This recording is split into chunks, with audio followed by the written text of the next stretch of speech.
Just got on TV and said one thing about Trump that will leave jaws hanging. President Trump has been taking heat lately for not announcing a comprehensive military plan in Afghanistan, but one guy has his back. Yeah, right. National Security Advisor H.R. Mcmaster defended President Trump in an interview with MSNBC on Saturday, saying, "The president already made some important decisions on Afghanistan." McMaster, however, emphasized that the president is not interested in announcing his strategic plans. "We're not going to talk tactics anymore, right? Everything before was, troop levels and very specific details announcing to the enemy years in advance exactly the number of troops we're going to have, exactly what we're going to do and what they're not going to do." And so the president had said that it's not the way to fight a war. It never has been. This is an invention of recent years. Boom. Seriously? It never made any sense to broadcast so much of our military strategy on national television? McMaster said that now they are no longer doing that. They have seen tremendous success in the region. There's a tremendously successful campaign going on with Afghan forces in the lead. It's an unreported campaign in Nangarhar province of Afghanistan. McMaster also praised the president's decision to let the Pentagon lead the military campaign, saying, "The president has said that he does not want to place restrictions on the military that undermine our ability to win battles in combat. He has lifted those restrictions, and you're beginning to see the payoff on that as well." Excuse me? So in other words, they cornered the president to go along with their strategies in Afghanistan that's been going on for God knows how long in order to save the CIA's poppy fields, right? Because it's a billion-dollar business there. That's all this is. What are they trying to do? You think the American people are stupid? And now, so what do you mean? So in other words, for him to be praising Trump means that Trump's going along with it because Trump is cornered now by the CIA. McMaster's interview puts to rest rumors of President Trump's incompetence. Yeah, because he's going along with this charade. According to McMaster, the Afghanistan fight is going better than ever before, and it is in large part because of President Trump's leadership.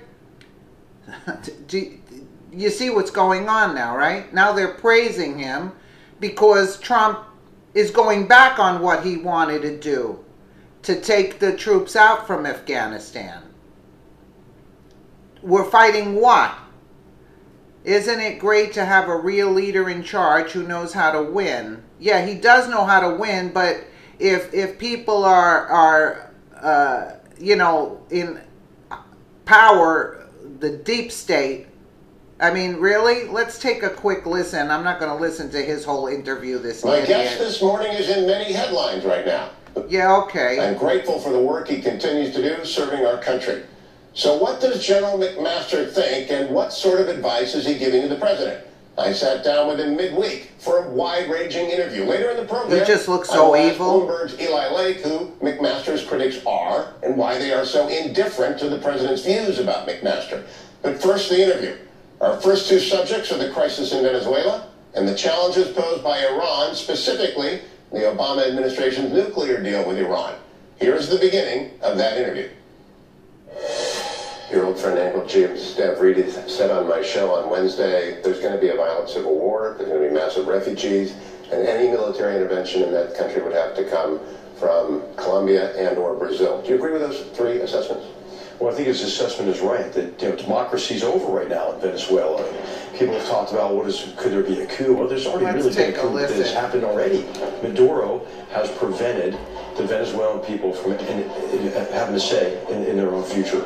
And so with the seating of this Constituent Assembly, it is a watershed, and it's a tragedy for the Venezuelan people who are suffering. Do they honestly care about the Venezuelan people? Do they honestly care about democracy? Do you see the hypocrisy that's going on in our government today? I mean, it's disturbing to say the least. They could care less who dies and who lives, believe me. They could care less. I mean, I was never really into politics till recently, believe me. This is totally crazy. I can't even believe what I'm listening to. As of depredations based on the failed policies of two regimes now, and it's really a situation that's intolerable from the Venezuelan people's perspective. And so, what we're endeavoring to do is to work. And I put up a video with Julian Assange giving us a warning that if the people don't stand up to these corrupt people, that we will wind up like Venezuela, because that's what their intention is. With partners in the region, and to work on behalf of the Venezuelan people to help rescue them from this dictatorship. Do you see military intervention from any outside source?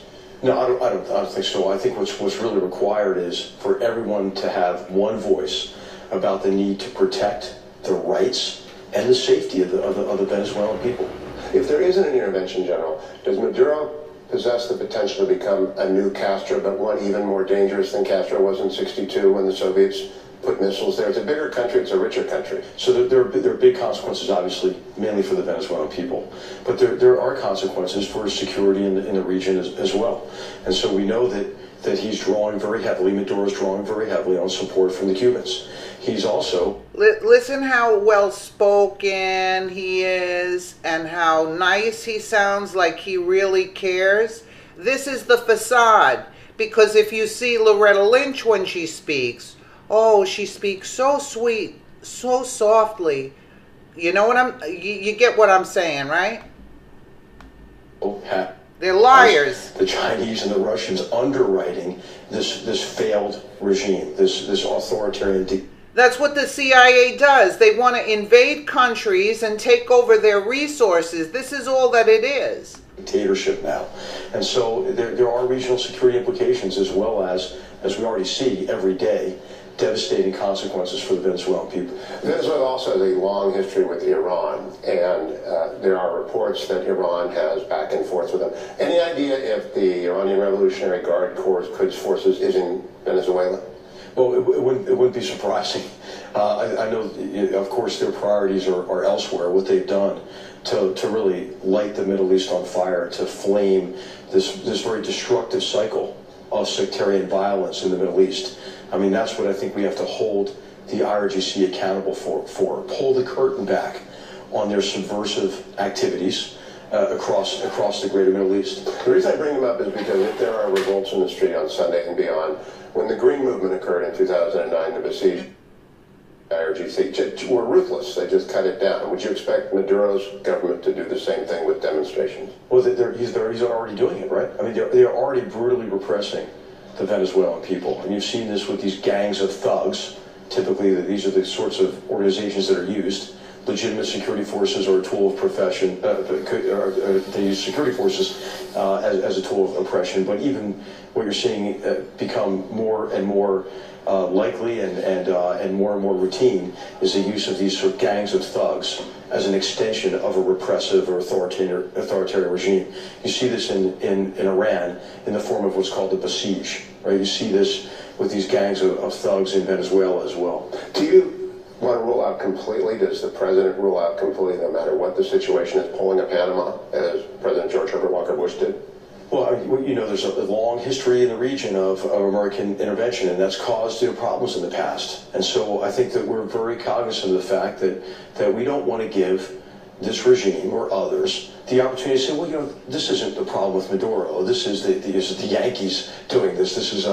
They're the cause of the problem. You've seen Maduro have some lame attempts at trying to do that already. So I think it's important for us to place responsibility for this catastrophe on Maduro's shoulders. He is the one who has caused it, and he's the one who's perpetuating it. And General, let's go to Iran, which I mentioned already. Has Secretary Mattis and President Trump and you decided on clear rules of engagement for when the Iranian ships approach our ships in the Gulf? Yes, there are very clear rules of engagement. And would it be surprising for us to have to sink one of those vessels very soon? Well, our captains, our naval officers and leaders are strong leaders who are disciplined, and they will do everything they can to to advance our interest, to protect their sailors, and to defend themselves if necessary. And the president's made it very clear he will never question any of our military leaders if they take actions to defend themselves and their soldiers, sailors, airmen, and Marines. Is the report correct that the president was out of the Iranian nuclear deal? Well, the president, is more than skeptical about that deal. He calls it the worst deal ever. And in many ways, it was the worst deal ever because it rewarded the regime, gave them so much up front. And what happened is Iran began immediately to violate the spirit of that agreement, which was meant not only to prevent this horrible regime that has been victimizing so many people across the greater Middle East and beyond through their support for brutal proxy forces, their support for the Assad regime who gassed and murdered his own people in large numbers, the support for Hamas, the support for Hezbollah, and how that has created so much mayhem in the region for these Houthi rebels in Yemen, for example. A regime that has caused so much human suffering already. The intent was to prevent them from getting a nuclear weapon, but also then to get them to moderate their behavior. What the regime did is the opposite of that. They actually intensified their destabilizing behavior across the region. So the president's very strong about this when he says the main point we ought to focus on is that Iran has violated the spirit of this agreement. And so what we have done is we have crafted a strategy along with a lot of our like-minded nations, allies, partners, to counter Iran's destabilizing behavior, while we still aim to prevent, by whatever means is necessary to do so, Iran from obtaining a nuclear weapon. Now, I don't like the agreement. A lot of people don't like the agreement. The president doesn't like the agreement. But if we leave precipitously without a legitimate reason to do so, won't that undermine our ability to make other agreements in other places? Is that what's holding us in there, even though they're violating the spirit of it? I think what's holding us in there right now is our determination as to the degree to which they are violating the letter of the agreement. And they have in the past, right? They had too much heavy water. They had too many centrifuges running. But when we go to the IAEA to enforce this agreement, they've taken remedial measures. But of course, what they're doing is they're stepping over that line. And we have to be very clear. And all the signatories to this have to be clear that if you violate the agreement, then there are going to be consequences. And we can't adhere to an agreement if the main party here, Iran, is violating it. Next review is in 90 days. Do you think the president is going to stay in the agreement in 90 days? Well, these reviews that come up every 90 days, these are internal reports to our Congress. And so they're really two separate issues. Do we certify that Iran is adhering to the deal? And we're looking very hard at their adherence to it with our partners and other signatories to the JCPOA, is what is called the Iran nuclear deal. And then there's also the question of whether or not you stay in the agreement based on violations. Any prediction?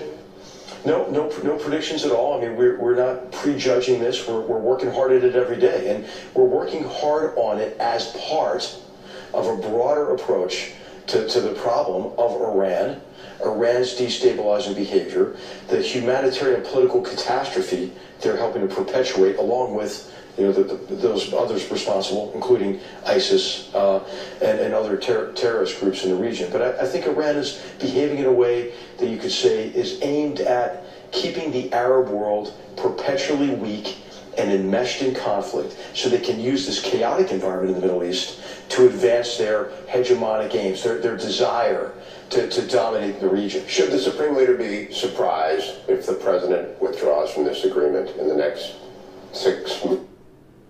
Yeah, that's where they cut it. Do you see what I'm saying? It's all lies, whatever he's saying. Why don't they look into what's going on in America, where we had those IT workers stealing all the top secret information? Why don't we look into that? Those IT workers are connected to Hezbollah.